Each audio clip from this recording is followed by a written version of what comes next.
Hi, Coach. This is Jay with the Buffalo News. Thanks for your time. Wanted to ask you about Dorian Williams and Tyrell Dotson. You're on a short week here, but it's a couple of weeks now out of three that you've made the switch from Dorian to Tyrell.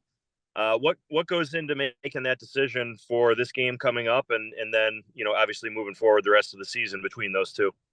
Well, you have two players that have their strengths, and one just happens to be a first-year player that's going to go through some ups and downs.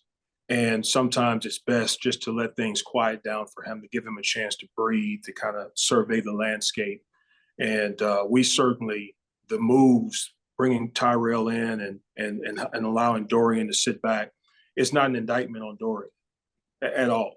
I mean, he's a physical, dynamic player, and nothing that he has done has changed our opinion of him.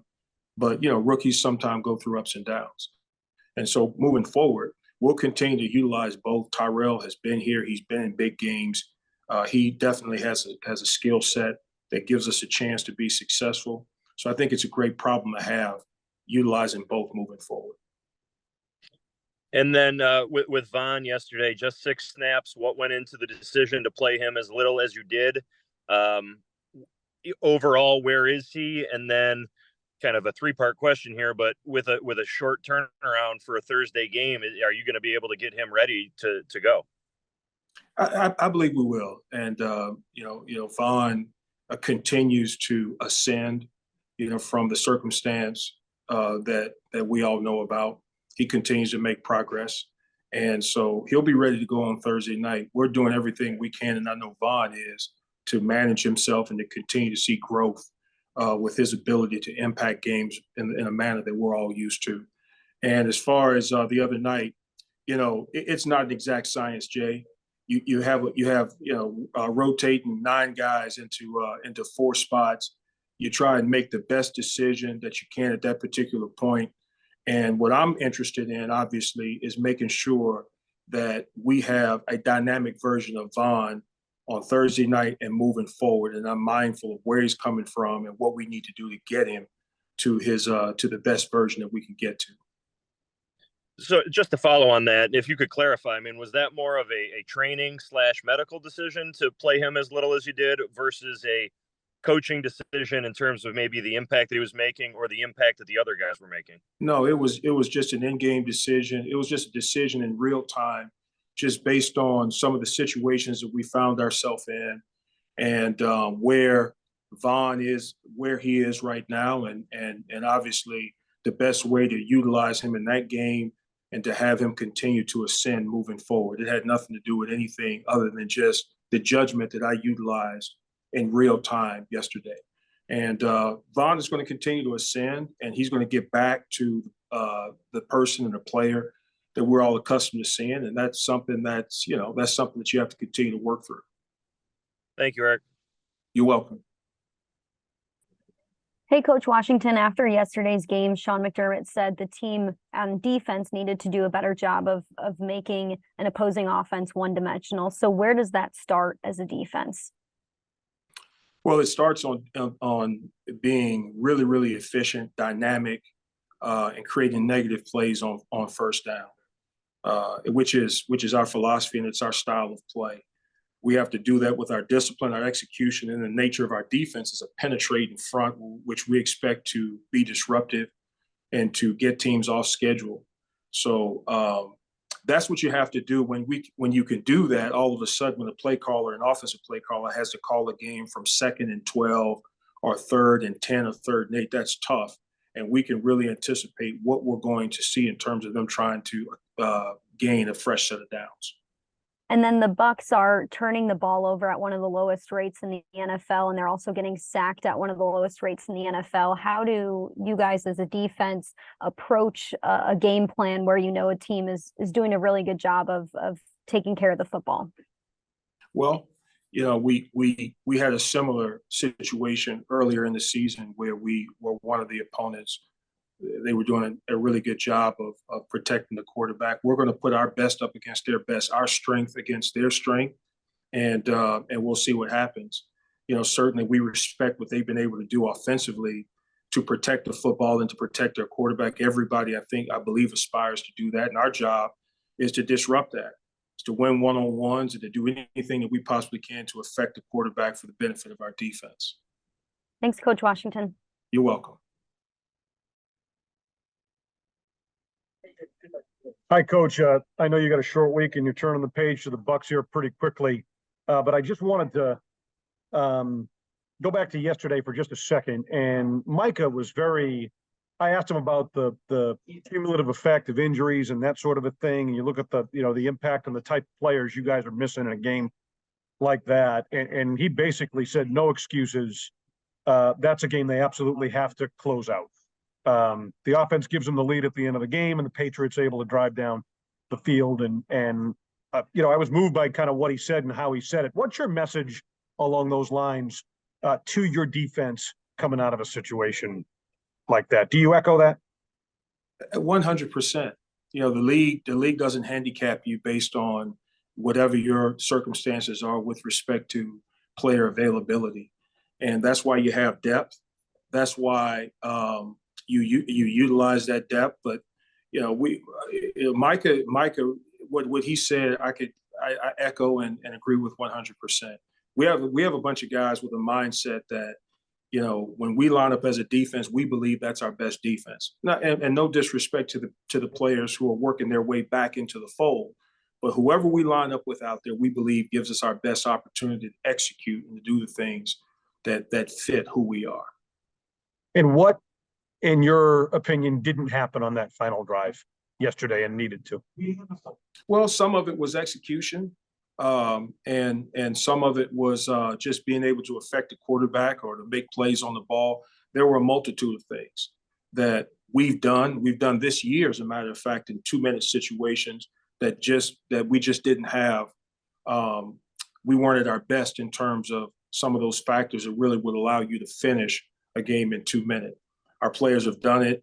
Obviously, there's some things that I have to be mindful of, that I have to do to enable our players to make sure that they have their best mindset and they're ready to execute in that situation. I think it starts from my role.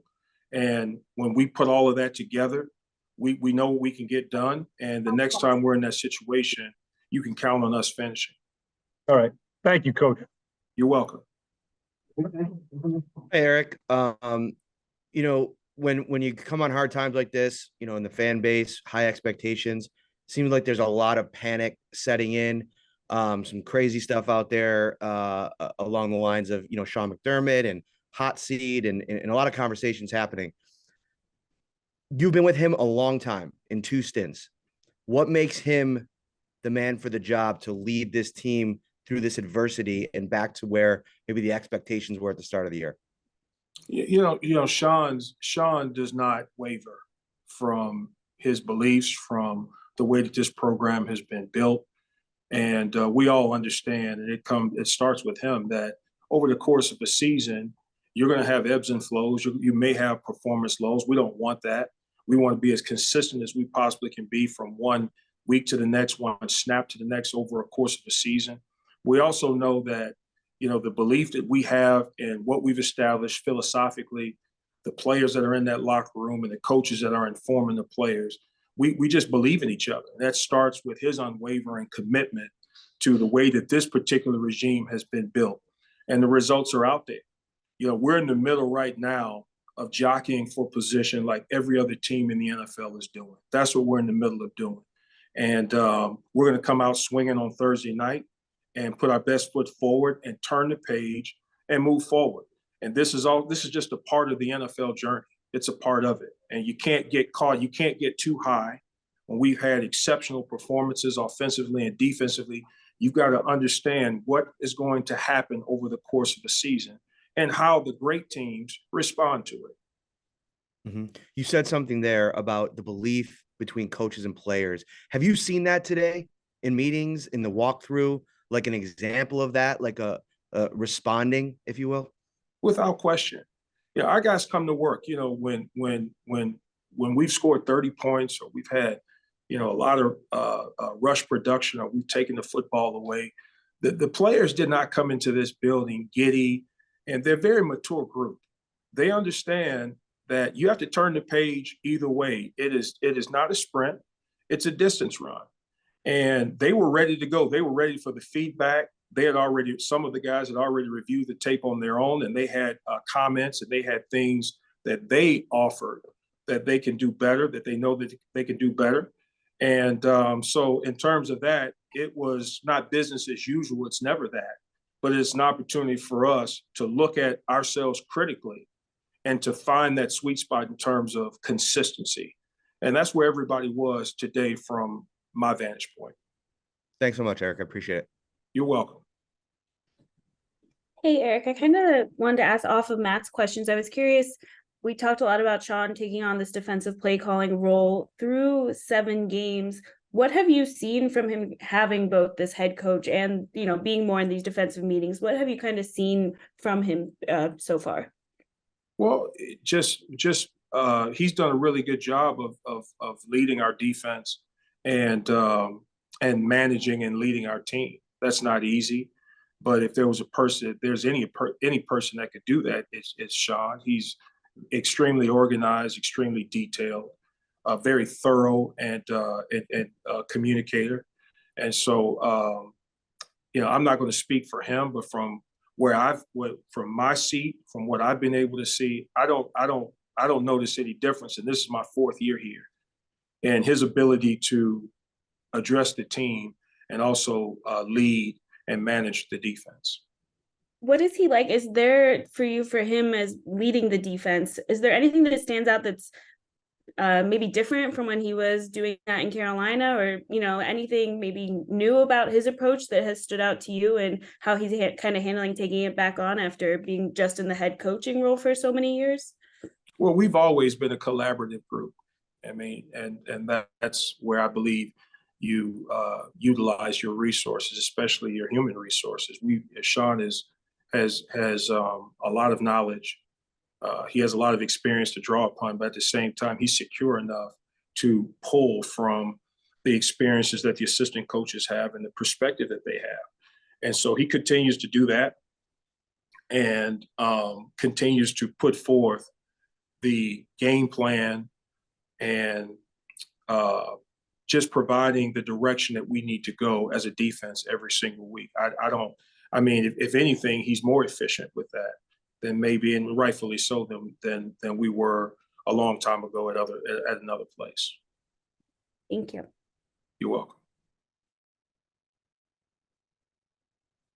Yes, good evening, Coach Washington. George Radney, Challenger Community News. How you doing this afternoon? Very well, thank you. Just one, how do you guys on defense, the young guys, especially in the veterans too, how do you improve on tackling? Especially on that last drive, the screen pass over to Ramonde Stevenson. I've never seen tackling that, poorly in quite a while from a Sean McDermott coach team. How do you improve on the tackling, especially since you can't really do a lot of contact in practice like the old days? Well, tackling is as much about angles and leverage as it is about contact and violence. So there's certain things that you can practice with respect to any skill that you need to be sharp and to be crisp on Sunday, and tackling is a part of that. So you go back and you practice, you emphasize it, and you make sure that we put ourselves in the positions that we find ourselves, whether the ball is in the core or whether it's outside on the perimeter. There's angles, there's leverage, there's understanding where your help is, and it's pursuit, and it's a mindset when you get there. So you just go back and you practice these things and get that skill back to where it should be and it can be. And last question about at the line of scrimmage, any chance I see a lot of teams not using the bump and run, not getting right in the face of those receivers and hitting them right at the line within that 5-yard area. I'm just wondering, is there a reason the Bills tend to back off on that? You tend not to do that? Well, I understand. I appreciate your question. In terms of some of the schematics and some of those things, I won't get into a lot of that, why we do certain things for obvious reasons, but we have a good blend. We have a good blend of being disruptive at the line of scrimmage and utilizing our corners and coverage elements in different positions. And whichever position that we find ourselves in, we just have to do a great job of executing that, at the highest level that it's intended to be. Alrighty. And last but not least, Khair Elam, what would you say from his play so far?